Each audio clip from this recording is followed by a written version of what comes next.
My mother-in-law poured something strange into my drink when she thought I wasn't looking. Special cocktail for my favorite son-in-law, she said with a smile. I thanked her and discreetly switched glasses with her husband, who always criticized my career. 45 minutes later. My name is Julian Mercer, 32 years old, an independent photographer based in Asheville, North Carolina. I've built my business from nothing: weddings, wildlife, magazine spreads, the kind of work that pays the bills if you're good at it. And I am. But to my in-laws, especially Diane, what I do has never been enough. How's the little photography hobby? Gerald would ask at family dinners, not even trying to hide his disdain. He was an investment banker, the kind of man who measured success in square footage and stock options. Every Sunday dinner at their house was the same. Diane would fuss over her daughter while Gerald interrogated me about my finances. My wife, Haley, would squeeze my hand under the table, a silent apology for her parents. I'd been shooting a wildlife assignment in Montana all week, trudging through knee-deep snow to photograph bison for National Geographic. I was exhausted, but Haley insisted we couldn't miss her mother's birthday dinner. Just a couple hours, she promised. I should have listened to that knot in my stomach when Diane cornered me in the kitchen, the way her eyes darted around before she handed me that drink, the slight tremor in her fingers as she said, I made it special. Just for you. Something wasn't right. I just didn't know how wrong it was about to get. Haley and I met 6 years ago at an art exhibition where my work was featured. She was finishing her master's in environmental science, and I was just starting to make a name for myself. We connected instantly. She understood my need to capture the world through a lens, and I admired her passion for protecting it. Her parents were another story. From our first meeting, Gerald made it clear he had expected someone different for his daughter, someone with a desk job, a retirement plan, a company car, someone exactly like him. Diane was subtler. She'd praise my photos while asking when I planned to settle into something stable. She'd invite me to family functions, then introduce me as the photographer instead of her son-in-law. For years, I tried to win them over. I'd bring expensive wine to dinner, show them published work, mention high-profile clients. Nothing changed their perception that I was just passing through their daughter's life, a phase she'd outgrow. Last Christmas, I overheard Diane on the phone. Haley could have married Thomas, you know, orthopedic surgeon, family money, but she chose the creative one. The way she paused before creative made it sound like a disease. Gerald was more direct. When Haley and I announced we were trying for a baby, he pulled me aside. Children are expensive, son. Maybe think about real employment before bringing one into the world. I never told Haley these things. She loved her parents despite their flaws, and I didn't want to force her to choose sides. So, I smiled, shook Gerald's hand firmly at every visit, complimented Diane's cooking, and kept my thoughts to myself. But there were signs I should have taken more seriously. The way Diane would ask Haley to help in the kitchen whenever I talked about a successful project, how she'd accidentally exclude me from family photos, the time Gerald suggested therapy for Haley's impulsive decisions while looking directly at me. I ignored it all, thinking time would eventually bring acceptance. I was wrong. The Friday of Diane's birthday dinner, I returned from Montana with windburned cheeks and a memory card full of images that would pay our mortgage for 3 months. I was bone-tired but showered, put on a button-down shirt, and drove us to her parents' colonial-style home in the expensive part of town. Dinner started normally. Gerald bragged about a recent deal. Diane fussed over the table settings. Haley's brother Owen and his wife Vanessa made polite conversation. I nursed a beer and counted the minutes until we could leave. After the main course, Diane announced she'd made her famous sangria for dessert. She disappeared into the kitchen, and I offered to help carry glasses. That's when I saw it. She had 2 glasses separate from the others. As I entered, she quickly added something from a small vial into one of them. It wasn't a garnish or flavor. It was colorless, odorless, and she tucked the vial away the moment she heard my footsteps. Oh, Julian, I've got this, she said, too brightly. This one's for you. Special recipe for my favorite son-in-law. My throat tightened. The glass had a barely perceptible film floating on top, catching the light. "Let me help you carry these," I said, taking both glasses she'd prepared. In the dining room, Gerald was checking his phone, barely looking up when I approached. "Sangria, sir?" I placed a tempered glass in front of him instead of taking it myself. I watched him drink, making an excuse about preferring water with my dessert. 45 minutes later, Gerald was pale, sweating, and rushing to the bathroom. The violent sounds of his illness echoed through the house. Diane's face drained of color when she realized what had happened. Her eyes met mine across the table, and in that moment, I knew two things with absolute certainty. My mother-in-law had tried to poison me, and she knew that I knew. I didn't react, didn't confront her, just ate my chocolate cake while Haley rushed to check on her father. In the chaos that followed, Gerald insisting it must have been food poisoning, Diane stammering about bad shellfish, I quietly pocketed the untouched glass meant for me. Something had shifted inside me. The anger I felt wasn't hot or explosive. It was cold, deliberate. I wasn't just going to let this go, but I wasn't going to fight their way either. I was going to make them face exactly who they were. The Monday after the dinner, I took the glass to Jason, a former client who ran a toxicology lab. "Personal or professional?" he asked when I explained what I needed. "Family matter," I replied. 3 days later, he called. "Julian, there were benzodiazepines in that drink. Nothing lethal, but enough to knock someone out for hours, maybe cause some memory loss." "Where did you get this?" I thanked him and asked for a written report. I didn't answer his question.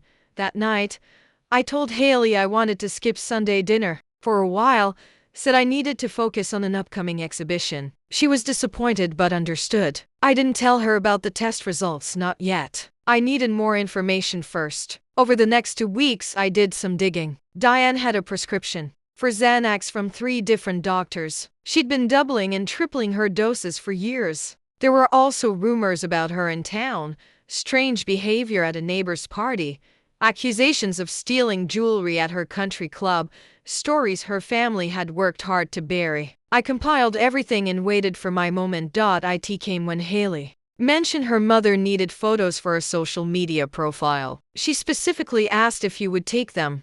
Haley said, surprised by the request. I agreed. The following Saturday, I arrived at their house alone, camera bag in one hand, a sealed envelope in the other. Diane was waiting, dressed expensively, makeup perfect. Gerald was at the office, she explained. "Before we start," I said quietly, "I thought you might want to see this." I handed her the envelope containing the toxicology report, along with printouts of her multiple prescriptions. Her hands trembled as she read. "This is absurd," she whispered. "I would never. We both know what happened." I cut her off. "What I don't know is why." Her face hardened. "You're not good enough for my daughter. You never will be. A man should provide security, not pictures. And drugging your daughter's husband provides security?" I kept my voice level. "It wasn't going to hurt you," she snapped. "Just make you sick. Make you miss that ridiculous gallery opening you've been talking about for months. Show Haley that you're unreliable." I let that sink in. "Here's what happens next," I said finally. "You're going to tell Gerald what you did. Then you're both going to start treating me with respect, not because you've suddenly changed your minds about me, but because the alternative is Haley finding out exactly who her parents are." Diane laughed, but it sounded hollow. "She'll never believe you over us." I picked up my camera bag. "Maybe not. But she'll believe the lab report and the prescription records and the neighbors you've alienated. Are you willing to bet your relationship with your daughter on that?" I left without taking a single photo. That night, Diane called Haley in tears, claiming I'd behaved inappropriately during our session, said I'd been hostile and threatening. When Haley confronted me, I couldn't hide the truth anymore. I showed her everything, the lab report, the prescriptions, even text messages from her mother that had become increasingly hostile over the years. "My mother wouldn't do this," she kept saying, but her voice lacked conviction. The next day, she confronted her parents. I wasn't there, but when she returned home, her eyes were red from crying. "My father says it's all a misunderstanding," she said quietly, "that you're trying to drive a wedge between us because you're insecure about your career." I just nodded. I'd expected this. What do you think? I asked. She didn't answer. Just crawled into bed and turned away from me. I'd pushed back, but somehow I'd fallen deeper into their trap. Now I was the villain in their story, and they'd managed to plant doubt in the one person whose opinion mattered most to me. For 2 weeks, Haley barely spoke to me. She went to her parents' house alone, came back with red eyes and new doubts. I threw myself into work, spending long hours in my studio, waiting for the storm to pass. Then a package arrived for me. No return address. Just my name scrawled across the top in unfamiliar handwriting. Inside was a USB drive and a note. You should see this. Vanessa, Owen's wife. The drive contained video files, home security footage from Gerald and Diane's house. The timestamps showed the night of the dinner.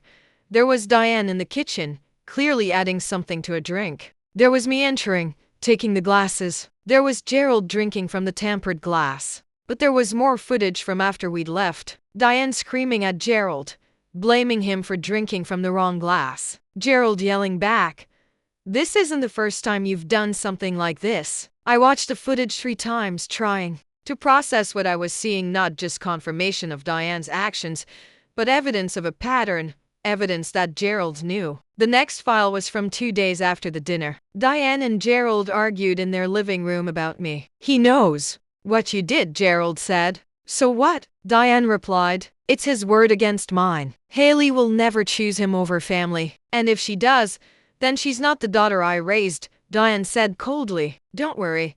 I've already started talking to her about their marriage problems, planting seeds. By the time I'm done, she'll be filing for divorce and thinking it was her idea." I shut my laptop, hands shaking. This wasn't just about me. This was a systematic effort to control Haley's life, to isolate her from anyone who didn't fit their vision. And they'd been doing it for years. I called Vanessa immediately. "Why did you send this to me?" "Because they did the same thing to me when I married Owen," she said quietly. "They tried to break us up for 2 years, said I wasn't good enough. It almost worked. Why didn't you tell us?" "Owen doesn't know," she admitted. "He worships his father, believes everything he says. I've tried to tell him, but he thinks I'm paranoid. I just couldn't watch them do it to someone else." The next day, I received a text from Gerald. "We should talk. Man to man. No wives." I met him at his country club. He was waiting in a private room, drinking bourbon. "Julian," he began, "families are complicated. My wife, she can be difficult, protective, but she means well. Drugging someone means well?" I asked. He waved his hand dismissively. "A misunderstanding. Diane takes medication for anxiety. She probably mixed up the glasses. I have the security footage, Gerald."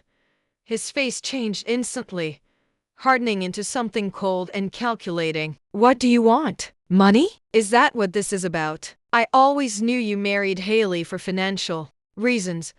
I want you both to leave us alone," I said simply. "Stop trying to convince Haley I'm not good enough. Stop interfering in our marriage." Gerald leaned forward. "You think this is the first time we've dealt with someone like you? People who want to take advantage of our family?" He laughed. "Haley will come home where she belongs. She always does. Ask her about Thomas. Ask her about the fiancé before you." I felt cold. "What are you talking about?" "Haley was engaged before she met you. Nice guy, doctor. We didn't like his background. Took us 6 months to convince her he was wrong for her. She broke it off. Came home crying to Daddy." He smiled. "History repeats, son." On the drive home, I called Haley's college roommate, Bethany. Asked her about Thomas. "Oh God," she said. "That was awful. He was perfect for her. But her parents, they convinced her he was cheating, planted evidence. He tried to tell her the truth, but by then, she didn't trust him anymore." The pattern was clear now. This wasn't just about me. It was about control. Complete control over their daughter's life. And they'd done it before. I didn't confront Haley immediately. Instead, I started gathering every piece of evidence I could find. I reached out to Thomas, who was initially reluctant to speak with me. When I explained the situation, he sent me old emails between him and Haley, showing how her parents had systematically undermined their relationship. I contacted other ex-boyfriends, old friends of Haley's who'd mysteriously drifted away. A pattern emerged. Anyone who encouraged Haley's independence was gradually pushed out of her life. Vanessa provided more security footage, showing Diane and Gerald discussing their plans for us. Once they divorce, we'll convince her to move back home, Gerald said in one clip. She can run the foundation, meet suitable men. I compiled everything onto a single drive. Then I invited Owen and Vanessa over for dinner without telling Haley. I was about to destroy her family's image. Over dessert, I connected my laptop to our TV. There's something you both need to see, I said. For the next hour, we watched the footage together. Haley sat motionless, her face pale. Owen kept shaking his head, muttering, "That's not my parents." Under his breath, when it was over, Haley turned to me with tears streaming down her face. "Why didn't you tell me sooner?" "Because I needed you to see for yourself," I said. "All of it, not just what they did to me, but what they've been doing to you your entire life." Owen stood up, furious. "This is you've edited these videos. My parents wouldn't do this." Vanessa touched his arm. "They did it to us too, Owen. Why do you think they suddenly started liking me after we had James?" "Because a grandchild meant they had leverage." The color drained from Owen's face. "You never told me." "I tried," she whispered. "You wouldn't listen." Later that night, Haley crawled into bed beside me. "I need time to process this," she said softly, "but I believe you, and I'm sorry I doubted you." The next morning, Diane called. Haley put her on speaker. "Darling," Diane said cheerfully, "I was thinking you should come stay with us for a while. Your father and I are worried about you. Marriage is hard, and sometimes separation can give clarity." "Mom," Haley interrupted, "I've seen the videos." Silence. "Then? What videos?" "The security footage of you drugging Julian's drink, of you and Dad plotting to break up my marriage." Another pause. "Haley, whatever he's shown you has been manipulated. You know Julian has always been jealous of our family." "Stop." Haley's voice was firm. "We're coming over tonight, all of us. Owen, Vanessa, Julian, and me. We're going to talk about this as a family. No more lies." After she hung up, Haley turned to me. "They'll deny everything. They'll try to turn this around on you." I nodded. "I know." Then for the first time in weeks, I smiled. "So, what's our plan?" That night, we arrived at Gerald and Diane's house with my camera equipment. Owen and Vanessa were already there, sitting stiffly in the living room. Gerald seemed confident. "I understand there's been a misunderstanding." "No misunderstanding," I interrupted, setting up my tripod. "I'm documenting this conversation for the family archives." Diane objected immediately. "This is private family business." "Exactly," I agreed. "Family business, and I'm family, even though you've tried very hard to change that." For the next 2 hours, we laid it all out. The drink, the manipulation, Thomas, the other ex-boyfriends, the pattern that had shaped Haley and Owen's entire lives. Gerald and Diane denied everything, of course, called me unstable, manipulative. But with each denial, I played another clip, showed another email. Their faces grew paler, their denials weaker. Finally, Haley stood up. "I love you both. You're my parents, but what you've done is unforgivable. You don't get to control my life anymore." Owen nodded. "We're adults. We choose our own partners, our own paths." Diane started crying, not from remorse, but from the realization that she was losing control. Gerald just looked stunned, as if he couldn't comprehend that his children were defying him. As we prepared to leave, I handed Gerald a USB drive. "This contains everything, the footage, the emails, the testimonies. It's yours to keep."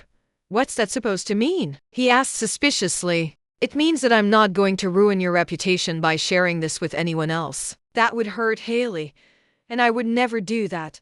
I paused. "But if you ever try to interfere in our marriage again, if you ever try to manipulate Haley or speak against me, copies will go to every member of your country club, your business partners, and your precious social circle." For the first time since I'd met him, Gerald looked at me with something resembling respect. "I underestimated you." "Yes," I said simply. "You did." 6 months passed. Haley and Owen began therapy to work through the damage their parents had caused. Diane and Gerald kept their distance, sending occasional texts but respecting the boundaries we'd established. Then, over the holidays, they invited us all to dinner. A fresh start, the invitation read. Haley wanted to go. "They're still my parents," she said, "and they're trying." I agreed.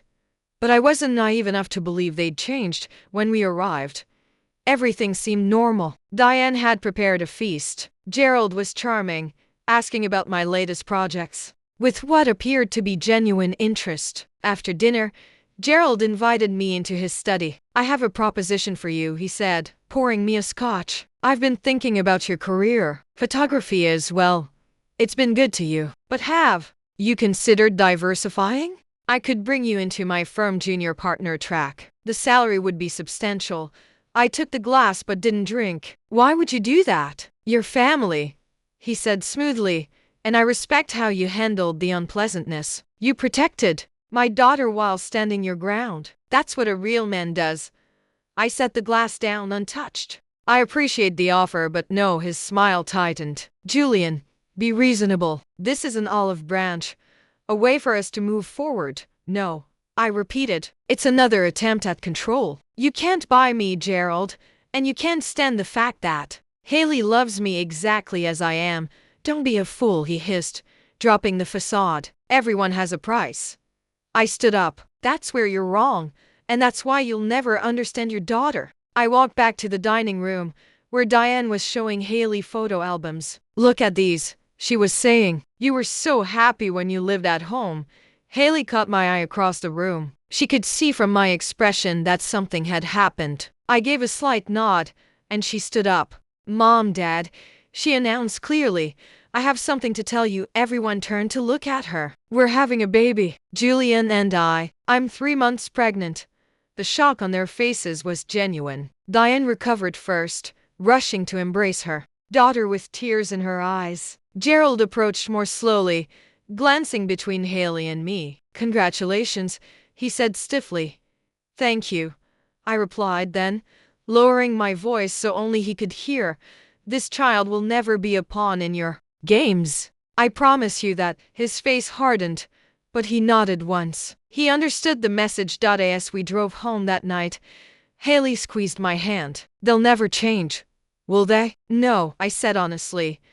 "But they'll have to accept that we have." 3 weeks later, a certified letter arrived from Gerald's attorney. Inside was a deed to our house, which we'd been renting, and legal documents establishing a trust fund for our unborn child. There was no note, no conditions, no strings, just a transfer of assets, clean and irrevocable. It wasn't an apology. Gerald wasn't capable of that. But it was an acknowledgement, perhaps the only one he could give, that we had one. Our daughter was born in summer. We named her Eliza, after my grandmother. When Diane and Gerald came to the hospital, they brought gifts but maintained a respectful distance. They cooed over the baby, took photos, and left without trying to give us parenting advice or financial lectures. Months passed. Our relationship with them settled into something resembling normalcy. They never apologized for what they'd done, but they stopped trying to control Haley's life or undermine my career.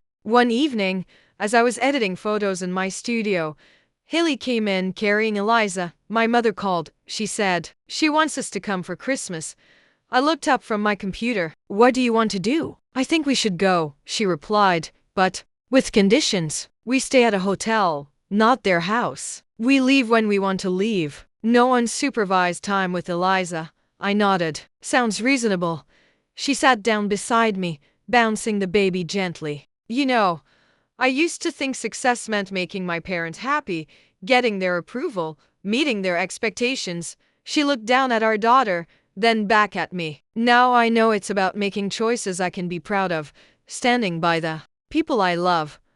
2 weeks before Christmas, a large envelope arrived from Gerald. Inside was a glossy brochure for his company's annual report. My photographs were featured throughout: landscapes, portraits, architectural shots, the work I'd done on my own terms without his interference. There was a brief note: "Hired the best photographer I know. Thought you'd want a copy." It wasn't forgiveness or reconciliation. It was something else. Respect, perhaps. The acknowledgement that I was successful on my own terms, not his. I didn't call to thank him. We both understood this wasn't about gratitude. It was about recognizing the new boundaries, the new reality. That spring, I opened my own gallery in downtown Asheville. At the grand opening, Haley stood beside me, Eliza on her hip. My parents flew in from Oregon. Friends and clients filled the space, admiring the images I'd captured over the years. Gerald and Diane came too, toward the end of the evening. They didn't stay long. Diane held Eliza briefly, under Haley's watchful eye. Gerald shook my hand, nodded at the photographs with genuine approval, and left without making any suggestions about how I should run my business. As we locked up that night, Haley asked, "Do you think they've changed?" I considered the question carefully. "No," I said finally, "but they've accepted that they can change us, and sometimes that's enough." Later, as we sat on our porch, watching the stars come out over the mountains, Eliza asleep in her crib upstairs, I realized something I'd never fully articulated before. I hadn't won by playing Gerald and Diane's game. I'd won by refusing to play it at all. I'd stood my ground, protected what mattered, and built my life according to my own definition of success, not with schemes or manipulation, but with honesty and quiet persistence. In the end, that was the most satisfying revenge of all, living well on my own terms, with the family I loved beside me.